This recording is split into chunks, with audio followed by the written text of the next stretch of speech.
તો આ વખતે તો ખુદ મોદી સાહેબ જ લડે છે, તો આપણે મોદી સાહેબને પૂરી લીડથી જીતીને આવે ને એટલા મત આપવાના છે. અને આપણો આ વિસ્તાર એવો છે કે હંમેશા ભાજપની સાથે રહ્યો છે, એક ભાજપનો ગઢ કહેવાય એવી રીતે આપણે બધી ચૂંટણીમાં કામ કર્યું છે. તો મોદી પરિવાર સભા શા માટે? હિતેશભાઈએ જેમ વાત કરી કે મોદી સાહેબને કોઈ પરિવાર નથી, આપણે જ બધા એના પરિવાર છીએ. તો ઘણા વિપક્ષો સવાલ કરતા હોય છે કે મોદીને તો કોઈ પરિવાર નથી ને આ છે ને તે છે. તો એનો જવાબ આપવા માટે થઈ અને એક વોર્ડની અંદર શક્તિ કેન્દ્ર, બબે શક્તિ કેન્દ્રની વચ્ચે આવી મોદી સભાઓ યોજાણી છે. ખરેખર મોદી સાહેબે આપણે બધા એનો પરિવાર હોય એવી જ રીતે કામ કર્યું છે. કોરોનાનો કપરો કાળ હતો ત્યારે પણ, અને વિદેશની હારે કોઈ લડાઈ હોય ત્યારે પણ, અને આતંકવાદની સામે લડવાનું હોય ત્યારે પણ.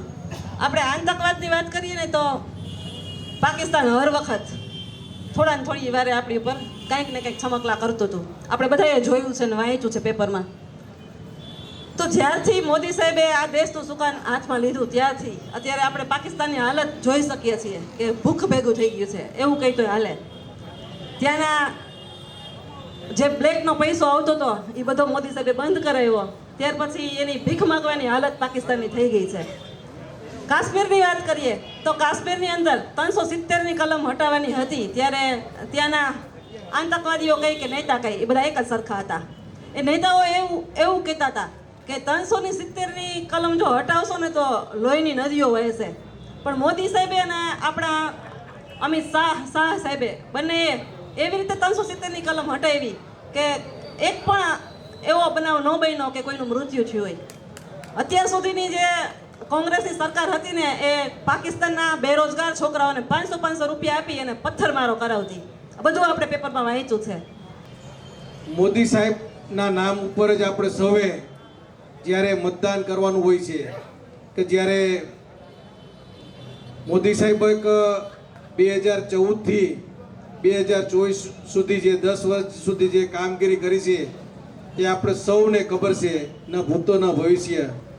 મિત્રો, 2014 પહેલાં જ્યારે દેશના વડાપ્રધાન વિદેશ જતા ત્યારે આપણને પણ ક્યારેય ખબર ન પડતી કે આપણા વડાપ્રધાન વિદેશ જઈ અને આવતા રહ્યા. પણ અત્યારે જ્યારે 2014 પછી જ્યારે આપણા વડાપ્રધાન વિદેશ જાય છે ત્યારે ખબર પડે કે નરેન્દ્રભાઈ મોદી શું છે અને દેશના વડાપ્રધાન શું છે. વિશ્વના નેતા તરીકે જ્યારે ઉપરી આવ્યા ત્યારે આપણે સૌએ જ્યારે નરેન્દ્રભાઈના હાથ મજબૂત કરવા માટે આપણે સૌએ સહકાર અને અપેક્ષા સાથે વધારેમાં વધારે આપણે એમને સપોર્ટ કરવો જોઈએ. મિત્રો, નરેન્દ્રભાઈ મોદી એક દેશના વડાપ્રધાન તરીકે, અને આપણે તો સૌએ એક ગુજરાતી વડાપ્રધાન હોવાથી આપણે સૌએ ગર્વ લીધા જેવું છે કે જે નરેન્દ્રભાઈ ગુજરાતી છે. અને ખાસ કરીને તો જે નરેન્દ્રભાઈ જ્યારે મુખ્યમંત્રી બન્યા ત્યારે રાજકોટથી જ પહેલી ચૂંટણી લડી અને મુખ્યમંત્રી બન્યા હતા. ત્યાર પછી 13 વર્ષ સુધી જ્યારે ગુજરાતના મુખ્યમંત્રી રહ્યા અને જ્યારે 2014માં વડાપ્રધાન બન્યા. મિત્રો, નરેન્દ્રભાઈની વાત કરું કે જ્યારે પ્રથમ મુખ્યમંત્રી બની અને જ્યારે આપણા ગુજરાતનું જ્યારે આખા ગુજરાતનું વિકાસ મોડલ તરીકે દેશ અને દુનિયામાં જે એમનું આપણે ગુજરાતનું નામ રોશન કર્યું કે જ્યારે 2014માં જ્યારે વડાપ્રધાનની જ્યારે જાહેરાત થઈ ત્યારે નરેન્દ્રભાઈ તરીકે જે વડાપ્રધાનના ઉમેદવાર તરીકે જાહેરાત થઈ અને આખા દેશમાં ગુજરાત મોડલનું આખા દેશમાં એમણે પ્રચાર કર્યો કે અમારા ગુજરાતની જે આ વિકાસ છે.